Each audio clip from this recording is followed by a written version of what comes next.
Bairstow, and I'm the managing partner and founder of MITA Ventures, and we are an early stage investment company that invests in technology startups at a very, primarily out of Mexico. So our focus is Mexico, and that's part of our investment thesis, to connect Mexico and Silicon Valley, or Mexico with other parts of the world. So we look at Mexico as the bridge between LATAM and North American investors.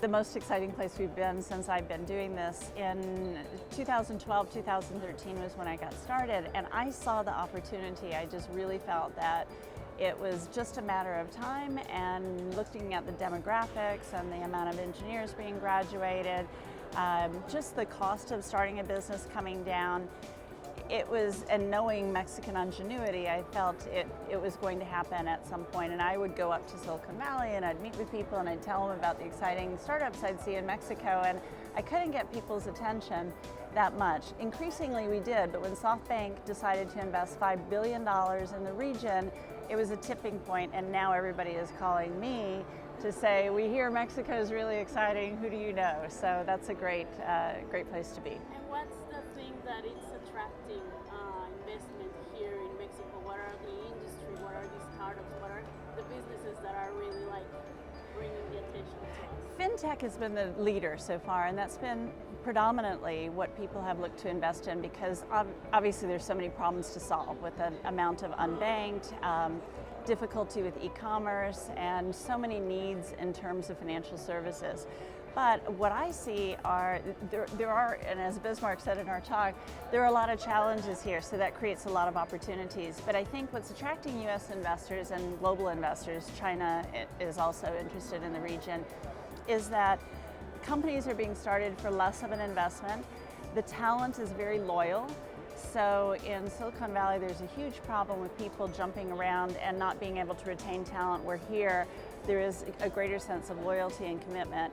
And the innovation that's happening, I mean, we're seeing really interesting technology in artificial intelligence, Internet of Things, connected devices, so distributed education, distributed medical services. So I think that we're solving more interesting problems and real problems here in our region than they're seeing right now in the US. And that's generalizing, but I do think that we've got some phenomenal companies here.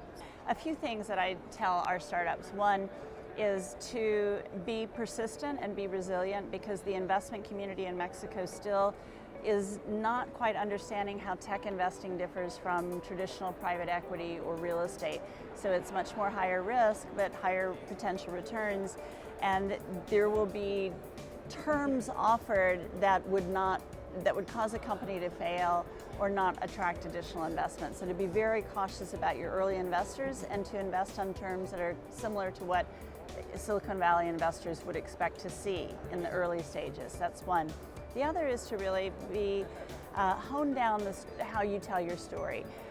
There's so many resources online. Y Combinator has a big library, but to make sure that you understand what a Silicon Valley investor expects. So generally it's a deck, a presentation of 10 pages, no business plans, no financials. It's like they just want to know what the story is, what the market opportunity is, and why you're the person to be able to create this technology. So start simple, and then it can build from there.